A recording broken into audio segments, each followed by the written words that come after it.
जय श्री कृष्ण प्यारे दोस्तों, आज हम आरंभ करने जा रहे अथ पाप मोचनी एकादशी महत्व। बोले राधे राधे। धर्मराज युधिष्ठिर बोले, हे भगवान, मैंने फाल्गुन माह की शुक्ल पक्ष की एकादशी का महत्व सुना। अब आप चैत्र माह के कृष्ण पक्ष की एकादशी के बारे में बतलाइए। इस एकादशी का नाम, इसमें कौन से देवता की पूजा की जाती तथा विधि क्या है, सो सब सविस्तार पूर्वक कहिए। श्री कृष्ण भगवान बोले, हे राजन, एक समय मानदाता ने लोमश ऋषि से ऐसा ही प्रश्न पूछा था। तब लोमश ऋषि ने उत्तर दिया, हे राजन, चैत्र माह के कृष्ण पक्ष की एकादशी का नाम पाप मोचनी है। इसके व्रत के प्रभाव से मनुष्यों के अनेक पाप नष्ट हो जाते हैं। इसकी कथा इस प्रकार है। प्राचीन समय में एक चैत्ररथ वन में अप्सराएं वास करती थी। वहाँ हर समय बसंत रहता था। उस वन में एक मेधावी नामक मुनि तपस्या करती थी। वे शिव भक्त थे। एक दिन मंजू घोषा नामक एक अप्सरा उसको मोहित करने लगी। मोहित करने के लिए सितार बजाकर मधुर मधुर गाने गाने लगी। उस समय शिव के शत्रु अनंग कामदेव भी शिव भक्त मेधावी मुनि को जीतने के लिए तैयार हुए। कामदेव ने उस सुंदर अप्सरा के भ्रू को धनुष बनाया, कटाक्ष को उसकी प्रत्यंचा, उसके नेत्रों को उसने संकेत बनाया, कुंचों को कुरी बनाया, उस मंजू घोषा अप्सरा को सेनापति बनाया। इस तरह कामदेव अपने शत्रु भक्त को जीतने को तैयार हुआ।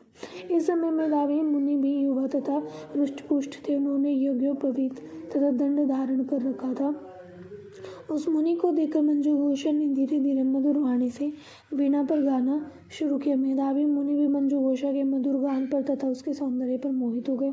वह अप्सरा उस मुनि को कामदेव से पीड़ित जानकर आलिंगन करने लगी। वह मुनि उसके सौंदर्य पर मोहित होकर शिव रहस्य को भूल गए और काम के वशीभूत होने के कारण उन्हें दिन रात्रि का भी कुछ ध्यान न रहा। एक दिन मंजू घोषा उस मुनि से बोली, हे मुनि, अब मुझे बहुत समय हो गया, स्वर्ग जाने की आज्ञा दीजिए। उस अप्सरा के ऐसे वचनों को सुनकर मुनि बोले, हे सुंदरी, तू तो आज इस संध्या को आई है, अभी प्रातःकाल तक ठहरो। मुनि के वचनों को सुनकर वह उनके साथ रमण करने लगी और बहुत समय बिता दिया। फिर उसने मुनि से कहा, हे मुनिदेव, अब आप मुझे स्वर्ग को जाने की आज्ञा दीजिए। मुनि बोले, अरे अभी तो कुछ भी समय नहीं हुआ है, अभी कुछ और देर ठहरी। इस पर वह अप्सरा बोली, हे मुनि, आपकी रात्रि तो बहुत लंबी है, अब आप सोचिए कि मुझे आपके पास आए कितना समय हो गया। उस अप्सरा के वचनों को सुनकर मुनि को ज्ञान प्राप्त हो गया और समय का विचार करने लगा।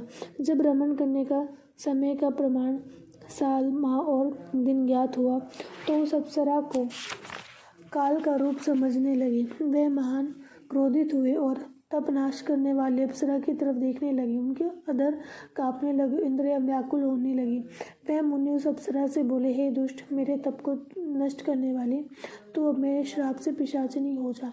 तू महान पापिनी और दुराचारिणी है, तुझे धिक्कार है। उस मुनि के श्राप से वह पिशाचिनी हो गई। तब वह बोली, हे मुनि, अब मुझ पर क्रोध को त्याग कर प्रसन्न हो जाओ और इस शाप का निवारण कीजिए। तब मुनि को कुछ शांति मिली और पिशाचिनी से बोले, रे दुष्ट, मैं श्राप से छूटने का उपाय बतलाता हूँ। चैत्र माह के कृष्ण पक्ष की जो एकादशी है उसका नाम पाप मोचनी है।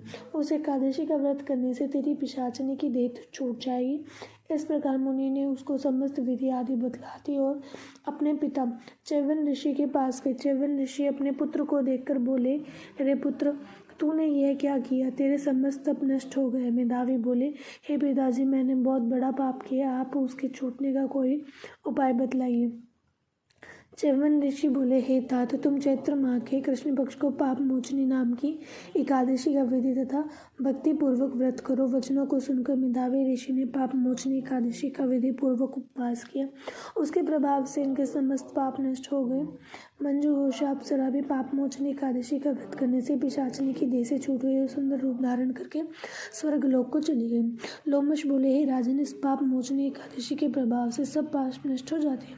इस एकादशी कथा के श्रवण व पढ़ने से 1000 को दान करने का फल मिलता है। इस व्रत के करने से ब्रह्म हत्या करने वाले, अगम्बा गमन करने वाले आदि के पाप नष्ट हो जाते हैं और अंत में स्वर्ग को जाते हैं।